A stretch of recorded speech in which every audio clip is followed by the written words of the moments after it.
Olá, gente, tudo bem? Sejam bem-vindos à nossa primeira aula, onde nós iremos falar um pouquinho sobre noções básicas da morfologia do aparelho locomotor.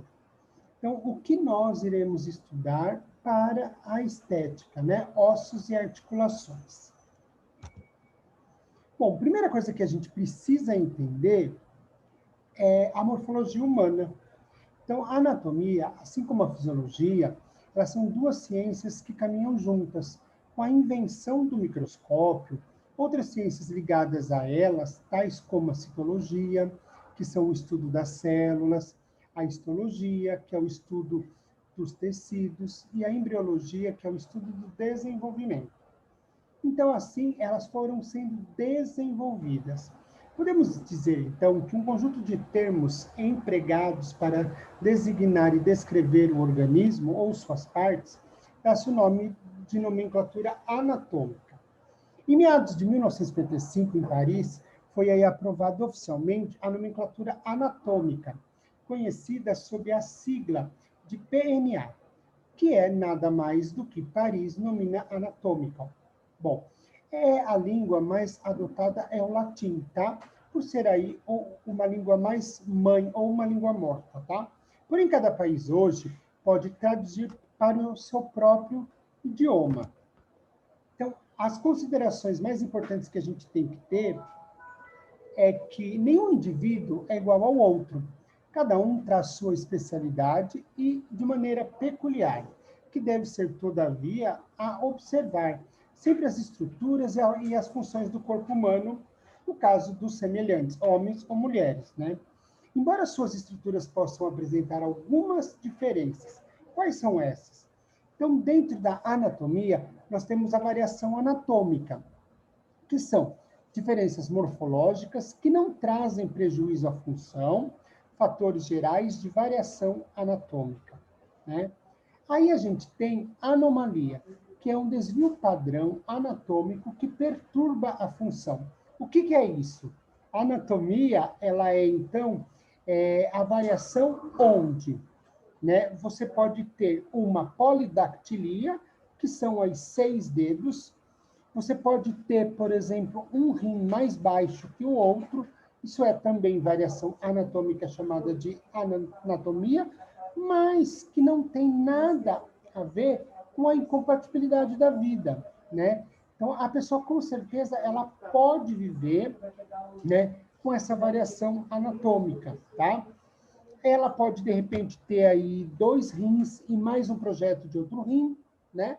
Agora, quando falamos de monstruosidade, é uma anomalia mais acentuada, onde a gente vê a incompatibilidade com a vida, né? Então, é o modo como deformar algo, né? Desconstruir algo, sendo aí, de modo geral, como eu disse, uma incompatibilidade com a vida. Então, olha aqui, seguindo aqui, como que a gente vê? Isso é uma variação anatômica, onde a gente vê vários estágios de estômago em formas diferentes. Outra forma de variação anatômica é quando o indivíduo tem uma estrutura corporal magra, que a gente chama de ectomorfo, ou uma estrutura um pouco mais alongada e mais plana, chamada de mesomorfo. Ou quando o indivíduo já é um pouquinho mais troncudo, vamos assim dizer, chamado aí de endomorfo. Já a anomalia, olha lá, são crianças com vários dedos nos pés. Olha aqui, ó, a língua onde ela tem variações nas papilas aqui embaixo, tá vendo? Isso tudo aqui é uma variação anatômica, mas não é uma incompatibilidade com a vida. Bom, não choquem um pouco com as imagens, mas isso são imagens de monstruosidade. Então, monstruosidade é a criança que nasce, tá? Com anencefalia, então aqui ela nasceu sem o cérebro, como vocês podem ver. Ela nasce apenas com uma perninha e não nasce com o órgão genital. Então, isso tudo é uma incompatibilidade com a sua vida. Ou ela nasce siamesa, onde são 2 corpos, porém um único tórax. Então, infelizmente, uma dessas crianças terá que ser sacrificada para outra poder viver. E aí se faz uma cirurgia de separação de corpos. Bom, existe aí também a diferença dos ossos, tanto na criança quanto no adulto. A principal diferença é na quantidade de ossos que um bebê tem em relação a um adulto, né? O esqueleto de um bebê tem em torno de 270 ossos, enquanto os de um adulto apenas 206. Por que isso ocorre? Ocorre porque a criança ela tem vários ossículos que, com o passar da vida, esses ossículos vão se consolidando e aí vão diminuindo o número de ossos no corpo.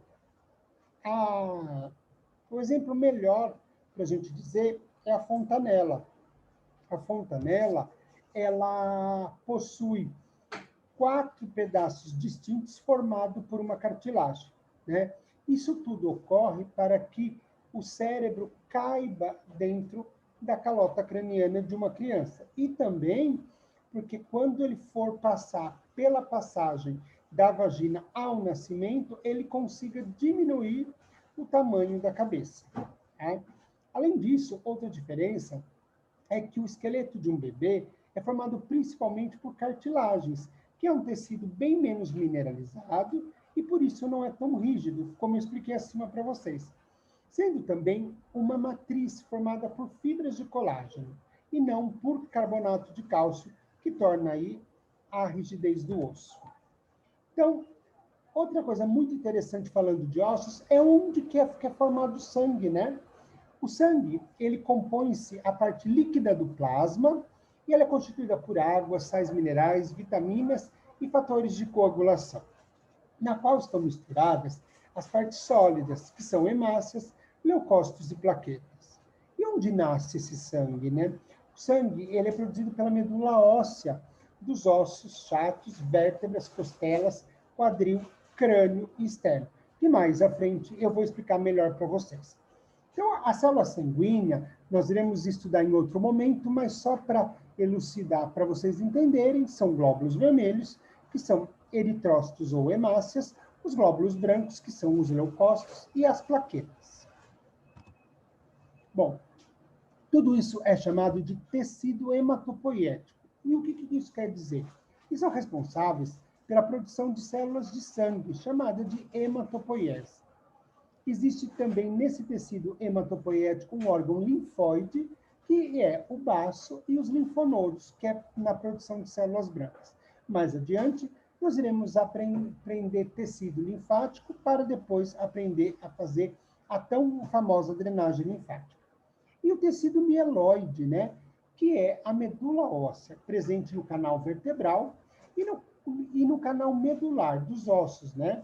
E ela que produz glóbulos brancos, vermelhos e plaquetas. Lembrando que os glóbulos brancos são as células de defesa do nosso organismo. Bom, a medula óssea, ela é um tecido que existe dentro do osso e que constitui a nossa fábrica de sangue. Ela é formada por vasos sanguíneos, tecidos adiposo e diversos tipos de células. As células precursoras ou iniciadoras, né, dos diferentes glóbulos de sangue, também chamadas aí de células estaminais ou pluripotenciais. O que são isso? São as células com múltiplas células, que logo, quando eu for falar um pouquinho sobre a origem da vida, eu explico isso para vocês, porque a gente veio de átomos e moléculas, e aí eu explico melhor para vocês. Na criança, existe medula em quase todos os ossos, mas ao longo dos anos ela vai se alterando essa distribuição. Então, no adulto, existe quase exclusivamente nos ossos da bacia, tá? Que é o quadril, costela e no externo. Então, aqui, ó, a criança produz osso em toda a região do corpo e sangue. Já no adulto, só nessas partes vermelhas, como eu estou mostrando com o mouse aqui. Bom, a origem da medula óssea ou tecido de hematopoiese, então, nós temos o tecido aqui, a gente vê uma cartilagem, a parte esponjosa, a medula óssea vermelha por onde é produzido sangue, aqui tem o osso compacto, a cavidade medular E a medula amarela, que ela é responsável principalmente pela produção de gordura. Pois é, o osso também produz gordura, não é que ele produz, ele tem uma reserva energética, porque ele é filtrado e ele é irrigado por sangue. E o sangue sempre tem moléculas de gordura na sua constituição. Aqui melhor vendo, então dentro do osso, para quem está um pouco curioso, na realidade a medula óssea é o famoso tutano do boi, daquele osso lá, que se faz o mocotó. Então, quando vocês tomam o mocotó, vocês estão tomando o quê? A medula óssea do próprio boi, porque é aí dentro que tem, então, as células originárias do sangue, tá? E quando isso se forma, principalmente dentro da parte sanguínea, vai se formar, então, plaquetas, células mieloides, eosinófilos, basófilos, neutrófilos, monócitos, hemácias, que são as células vermelhas, e as células linfóides, como eu disse para vocês, são as células de defesa do organismo, que são os linfócitos T e os linfócitos B, tá? Vamos falar um pouquinho agora sobre posição anatômica, né? Então, sempre para seguir padrão dentro da anatomia exploratória, a gente precisa ter, então, uma posição onde todos nós falamos com a mesma linguagem. Então, para evitar o uso de termos incorretos nas descrições anatômicas, consideramos, então, que o corpo humano pode assumir várias posições, né? Isso foi definida como uma posição padrão, denominada posição anatômica. Então, a posição anatômica nada mais é do que um referencial para podermos localizar e descrever as estruturas anatômicas padronizadas, né, a todos os anatomistas. Então, tanto aqui no sul do país ou em outros países, a posição anatômica é uma só. Então, para descrever essa posição, o indivíduo deverá estar em posição ortostática, que é em pé, ou seja, em pé, né? Face voltada para frente, membros superiores e inferiores estendidos. Então, vamos lá, membros superiores são braço, antebraço e mão, e membros inferiores é coxa, perna e pés, tá? E as palmas das mãos voltadas para frente.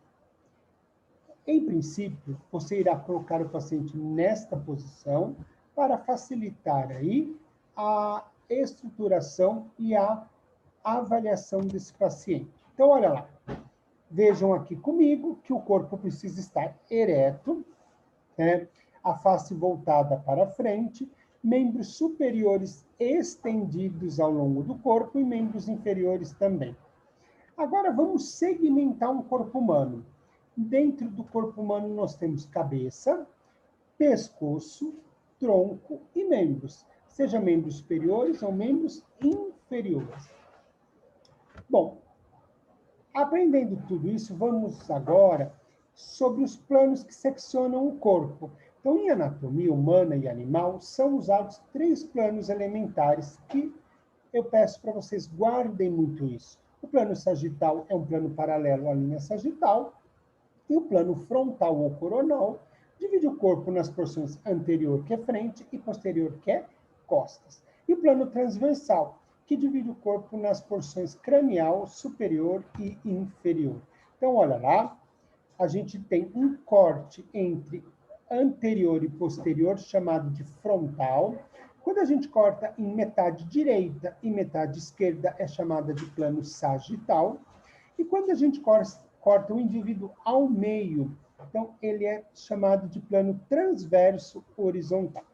Então aqui, ó, para elucidar melhor, ó, sagital, quando a gente corta em metade direita e esquerda, frontal entre anterior e posterior, e transversal, quando a gente corta pela metade. Tá vendo aqui, ó? Eu estou cortando a metade superior do rosto e a metade inferior do rosto.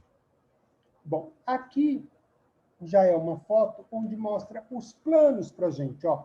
Então, quando eu corto ele ao meio, em direito e esquerdo, é chamado de plano medial, né? Quando eu corto ele também nesse próprio plano aqui, eu posso chamar ele de sagital. A mesma coisa se eu corto as mãos em metade dos dedos para um lado ou para o outro. Quando eu corto ele em anterior e posterior, é chamado de plano coronal frontal. E quando eu corto ele ao meio, é chamado de plano transversal ou axial. Bom, como é que nós surgimos? Como que aconteceu e como é que a gente se formou? Primeiramente, o corpo ele é constituído pela menor unidade estrutural, né, chamada de célula, né? E então tudo se originou na gente através de células. Mas antes de se virar uma célula, ela foi um átomo. O que é um átomo? É a menor partícula, né? Então, quando você pensa em água, por exemplo, você tem H2O. Ela é algo palpável? É quando ela se forma em uma molécula, tá? Então, nós viemos de vários átomos. Então, a junção de vários átomos formou-se uma molécula. Então, para entender, pensa assim, ó, usaram-se dois átomos, perdão, de hidrogênio, mais um átomo de oxigênio, e formou quem? A água. Então, a água é uma molécula. Então, para nós, seres humanos, estarmos, né, na parte vivencial, então pegou-se o óvulo mais o espermatozoide, se juntou e formou uma molécula. Essa molécula, ela é então a primeira fase do embrião, né, do ser humano. E a partir daí ocorrem várias divisões celulares, onde aí se forma uma organela ou uma célula chamada organoide, e aí entra as células. Aí uma junção de várias células forma um tecido, uma junção de vários tecidos forma um órgão, e a junção de vários órgãos, né, no corpo forma-se o sistema. E vários sistemas, como sistema digestivo, sistema respiratório, sistema cardíaco, sistema vascular, forma quem? O organismo ou o indivíduo. Então, para entender melhor, então a gente veio de um átomo que se juntou a vários e formou moléculas, que se juntou a várias moléculas e formou-se uma organela, uma célula. Então, várias células formaram um tecido, vários tecidos formam um órgão, vários órgãos formam um sistema e vários sistemas formam um organismo, seja um animal ou seja o ser humano, né? Relembrando ainda melhor, então vamos lá. É átomo, molécula, organela e célula, tecido, órgão e sistema. Vamos agora falar um pouquinho sobre sistema esquelético. O que é o sistema esquelético? São os nossos ossos, né? Então, o esqueleto ele é definido como um conjunto de ossos e cartilagens que se interligam para formar o arcabouço do nosso corpo e, assim, desempenhar várias funções. Ele encontra-se posicionado entre os tecidos moles, que é a musculatura do nosso corpo. Mas hoje a aula é sobre tecido esquelético. Então, a função do esqueleto, guarde muito bem isso. Ela tem função, o osso, tá? Tem função de proteção dos nossos órgãos internos contra qualquer tipo de lesão. Ele sustenta a nossa musculatura, ele nos auxilia no movimento, porque o músculo não conseguiria movimentar-se sozinho se não tivesse uma alavanca de osso. E ele também forma, como eu disse para vocês, olha lá, um sistema de alavancas que são movimentadas pelos músculos. O osso também armazena minerais como cálcio, fósforo e também contribui para o seu fortalecimento. E tem o armazenamento da medula óssea. Ela é responsável pela hematopoese, que são aí, como a gente já viu nos slides anteriores, que é a formação das células sanguíneas. Então, conhecendo um pouquinho dos ossos, olha lá, osso frontal, osso zigomático, aqui a órbita, maxilar, clavícula, né? Processo tifoide, esse aqui é o externo, húmero, rádio, ulna. Na parte posterior, osso parietal, occipital, as duas primeiras vértebras, atlas e axis, tá? Então, essa é a ossatura normal do corpo.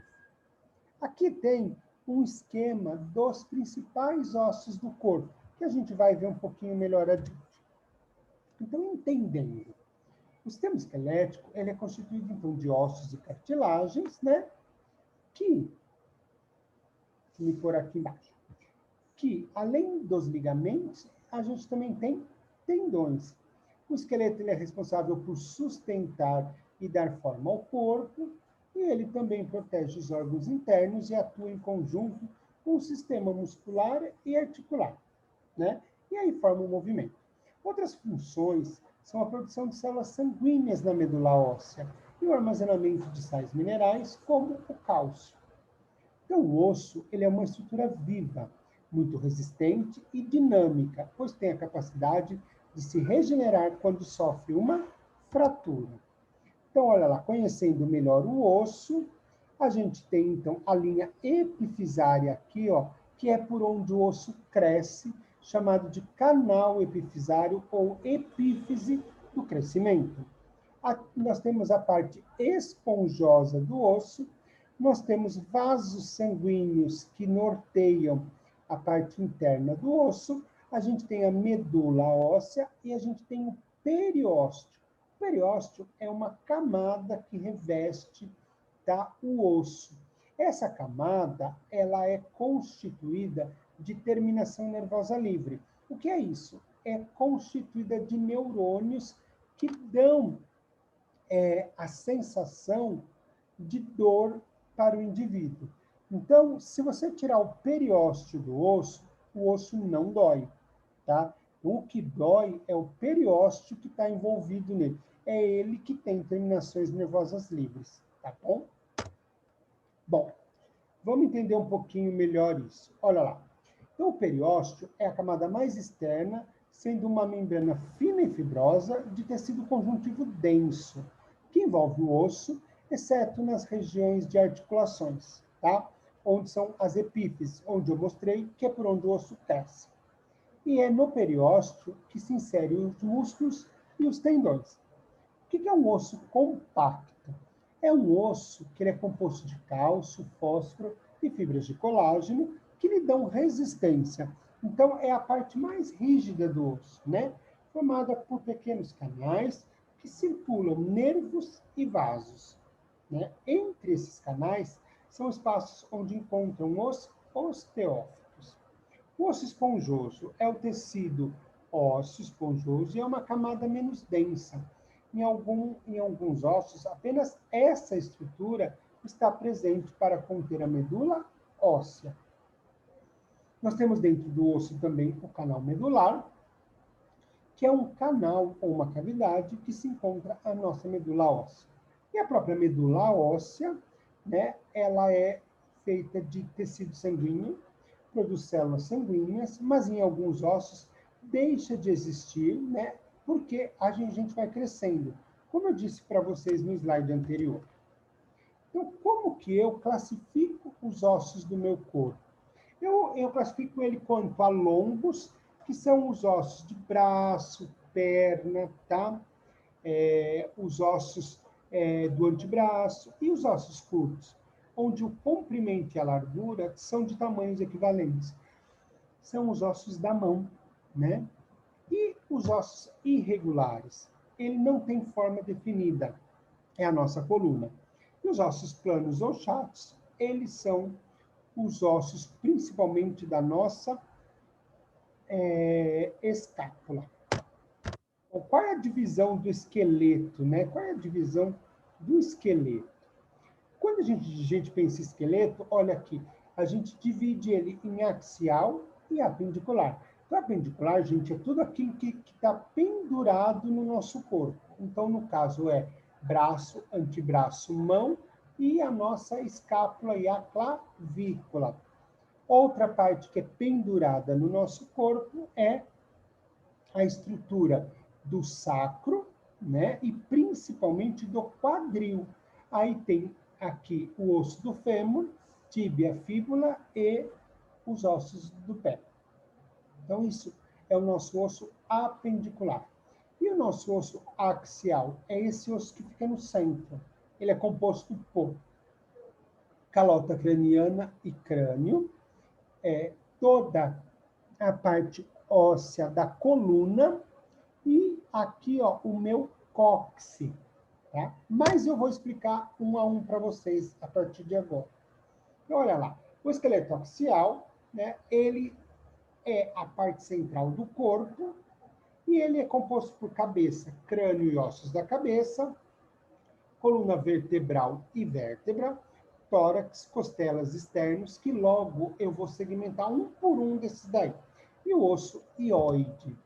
Então, no crânio, a gente pode ver, como mostra a figura aqui, ó, que a gente tem ossos do crânio, que são o frontal, os ossos parietais, ossos temporais, tá? Ele está aqui, occipital, esfenoide, está aqui dentro, etimoide, lá dentro do nariz, maxilar, mandíbula.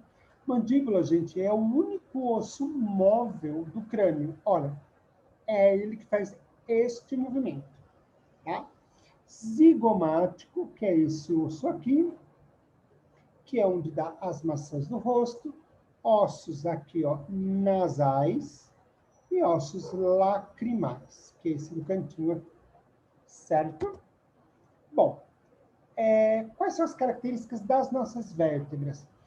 Ao todo, nós temos 33 vértebras, que começa lá em cima no atlas e axis no crânio e desce até o nosso cóccix. Então, a gente tem 7 vértebras cervicais, que são as vértebras do pescoço. Sendo a primeira, como eu disse, olha lá, chamada atlas, e a segunda chamada axis. E elas favorecem o movimento do crânio. Depois nós temos 12 vértebras torácicas ou dorsais, que elas articulam-se com as costelas. Depois nós temos 5 vértebras lombares, que são maiores e que suportam mais peso. É por aí também que lá na frente nós iremos estudar sobre a lombociatalgia, a dor lombar. Vem daí. O sacro, que são 5 vértebras chamadas de sacrais, que são separadas no nascimento e funde-se mais tarde formando um osso só. Ela é muito importante porque ela é um ponto de apoio para a nossa cintura, né, onde vai encaixar o quadril com o que? A parte interna, que é o osso apendicular das pernas. E o cóccix, que são 4 pequenas vértebras coxígeas, que, como as sacrais, tornam-se unidas em um único osso na fase adulta. Vamos falar um pouquinho do tórax, né? O tórax, que é essa região daqui, ela é composta por 12 pares de costelas ligadas, umas às outras, pelos músculos intercostais. Então, são ossos chatos e encurvados que se movimentam durante a respiração. Então, isso é a nossa caixa torácica. Anteriormente, os 7 primeiros pares de costelas, chamados costelas verdadeiras, elas ligam-se ao externo. E as 3 seguintes, que são as falsas, somando aí 10, ligam-se entre si, mas elas ligam no 7º par, né? E aí a gente vê depois a flutuante. Por que nós temos aí, ó, as costelas falsas? Porque a 8ª, a 9ª e a 10ª, ela se liga já na 7ª costela, que depois vai se ligar ao externo. Então, por isso que elas são falsas, porque elas não têm ligação com o externo. E nós temos 2 que são abertas, que não se ligam a ninguém, apenas está presa aí a coluna vertebral, que são as 2 flutuantes. E tudo isso para ligar, existe o osso externo, que é um osso plano que se liga às costelas por meio das cartilagens. Então, olha lá, como eu disse para vocês, aqui está. Deixa eu só pôr a câmera para cá. Pronto. Então, aqui, ó, aqui o tórax. Você vai ver 1, 2, 3, 4, 5, 6, ó, 7. Até a 7ª, tá vendo que todas ligam ao externo. Olha aqui, ó. Oitava, nona, décima, tá vendo aqui, ó? Todas essas três, ó, elas vão ligar onde? Na sétima, que depois liga no externo. Por isso que elas são chamadas de falsas. E olha as duas últimas aqui, ó.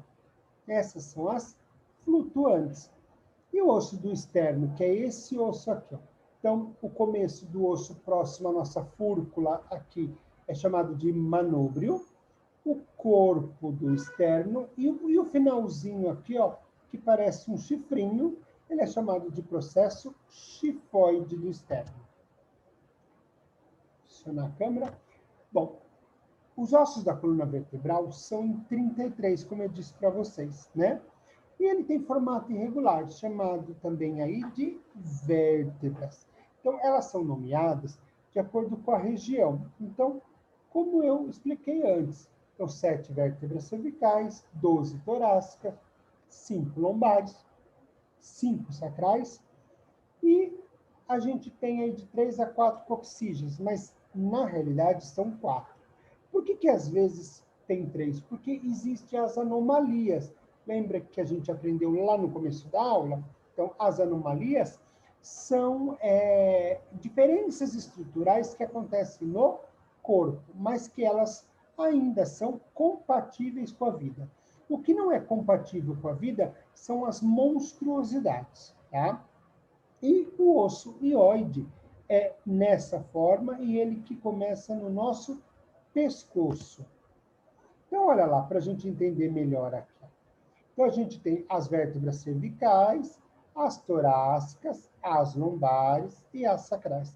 E aqui, ó, na vista lateral, é como que uma vértebra e outra, elas são formadas. E esse furo que vocês veem aqui no meio, é por aqui que passa o canal medular. E é por aí que passa a medula. Só que agora não é medula espinhal, perdão, óssea, é medula espinhal. Qual a diferença? Essa não produz sangue, mas essa leva informações cerebrais para todo o resto do corpo. Nós temos no nosso corpo 4 curvaturas. Então, a gente tem a curvatura da cervical, chamada de lordose. A gente tem a curvatura torácica, chamada de cifose. A curvatura lombar, né, chamada de lordose. E a curvatura sacral, chamada de cifose. Então, essas são as curvaturas normais. Quando o indivíduo tem curvaturas em excesso, é só colocar o prefixo hiper na frente. Aí fica hiperlordose, hipercifose. Mas lembrando, cervical e lombar, lordose. Torácica e sacral, cifose. E o esqueleto apendicular, né? Como a gente viu já o axial, agora o apendicular. É aquele que inclui os apêndices, tudo aquilo que está pendurado, né? A escápula, os braços, as pernas, coxa, pé. Então, além disso, o esqueleto apendicular possui ossos que ligam ao esqueleto axial, que liga aqui ao esqueleto que é o eixo, que é o meio do nosso corpo, tá? E é nesse esqueleto apendicular que a gente tem duas cinturas, que é a cintura escapular, que é ligado pelas escápulas e pela clavícula, e a cintura pélvica, que é ligada pela articulação do quadril. Já já eu falo sobre a articulação. Então, vamos ver um pouquinho sobre a cintura escapular. Bom, ela é formada pela clavícula, que ela é longa e estreita. E se articula com o externo. O externo, gente, é esse osso aqui, ó, que a gente já aprendeu. Que aqui é o manúbrio, corpo do externo, e aqui é quem? O processo chifoide, tá? E ela também se liga com o osso chato e triangular, que é articulado com o húmero. Então, ela forma a articulação do ombro. E os membros superiores? Os membros superiores, eles correspondem aos braços, onde tem-se o húmero, que é o osso mais longo do braço. Então, o húmero fica nessa região aqui, ó, tá? E ele se articula com o rádio. O rádio é o osso do nosso antebraço. E também a unha, que são dois ossos aí mais finos. Guardem muito essa ideia. Todos os ossos da mão, eles são divididos em 27 ossos, que são 8 carpos, 5 metacarpos e 14 falanges. Que adiante eu explico melhor. Então, olha lá, para a gente entender melhor a cintura escapular e o osso axial, olha aqui, então é formado pela clavícula, pelo braço, pelo antebraço, pela mão. Na mão existem falanges, os ossos metacarpos e os ossos cárpicos, além do húmero, ulna e rádio. A mão, como que é? A mão, ela é dividida em falanges, ó. Então aqui, ó, tudo que está em rosa são as falanges distais. E aqui, ó, é a cabeça, o corpo e a base de uma falange. No azul são as falanges médias. Na cor verde nós temos as falanges proximais. E aqui, ó, já é o osso já da mão, são os metacarpos. E esses pequenos ossículos que se encontram com os ossos do antebraço são chamados de carpo. Na vista posterior da mão, a gente encontra trapézio, trapezoide, capitato, amato, pisiforme, piramidal, semilunar e escafoide. Então, esses são os pequenos ossos da mão. Bom, e a cintura pélvica? A cintura pélvica é formada pelo osso do quadril, os ossos ilíacos constituídos pelo íleo, isquio e pubis, e eles são fundidos, tá? Então, a união desses ossos, elas formam principalmente o quê?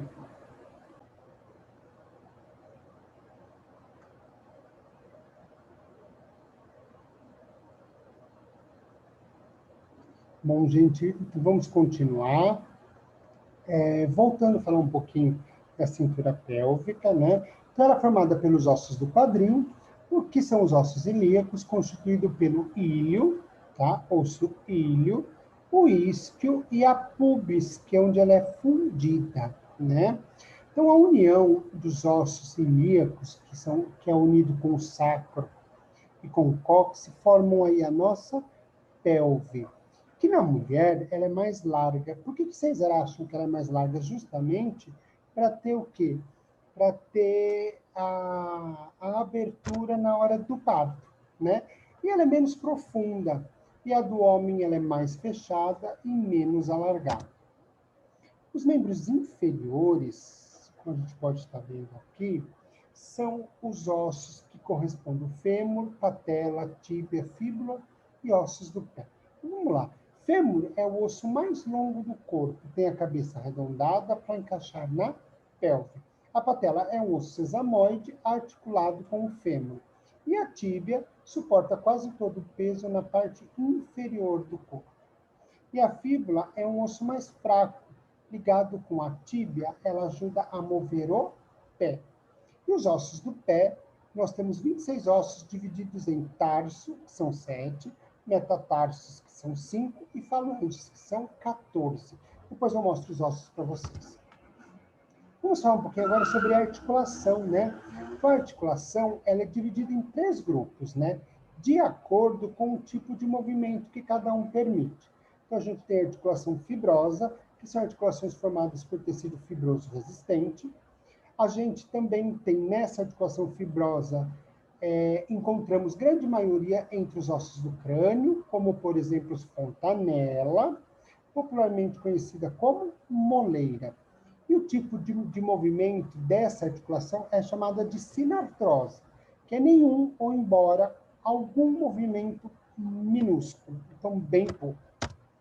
Aí a gente tem a articulação cartilaginosa, que são articulações formadas por cartilagem, que são encontrados entre as vértebras, chamados discos intervertebrais, e entre os ossos púbicos, tipo de movimento permitido chamado de anfiartrose. O que é isso? É um movimento limitado. E a articulação sinovial, a que mais tem no nosso corpo. É tudo onde tem dobradiça, ó, aqui, aqui, né? Punho, cotovelo, joelho, tá? Então, aí, e dentro dela, forma-se um líquido chamado de líquido sinovial. que fica envolto pela membrana sinovial. Essa estrutura fica em um espaço entre os ossos e logo acima da cartilagem articular, e são envolvidos por uma cápsula fibrosa. Então, essa articulação também serve como amortecedor de impacto e o tipo de movimento permitido é um movimento amplo. Então, só para a gente conhecer, as sinartroses são aquelas que são as suturas, ou chamadas de fibrosa, e elas são imóveis. As anfiartroses são os ossos do quadril e da vértebra. E as diartroses, né, são a maioria das articulações do corpo. Ombro, joelho, cotovelo, certinho? E revisando aqui os ossos da mão, né, a gente tem, então, o esqueleto axial, composto por 80 ossos.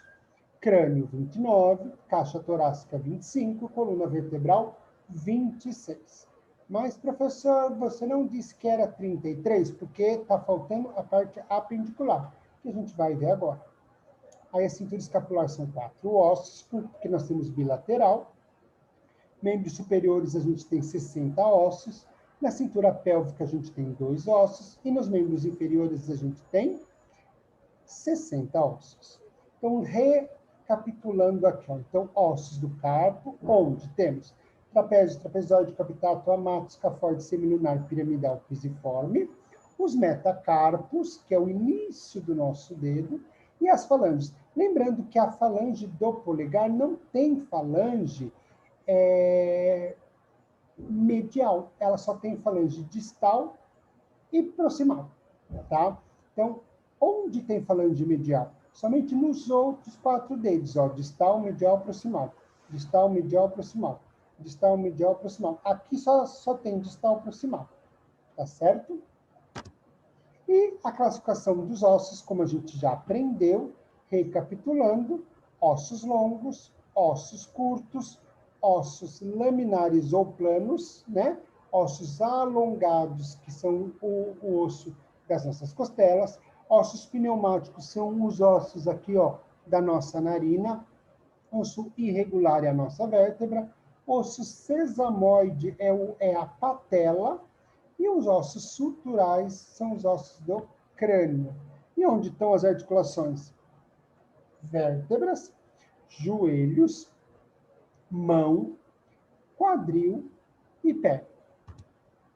Agradeço vocês pela aula e nos encontramos na próxima aula. Até mais!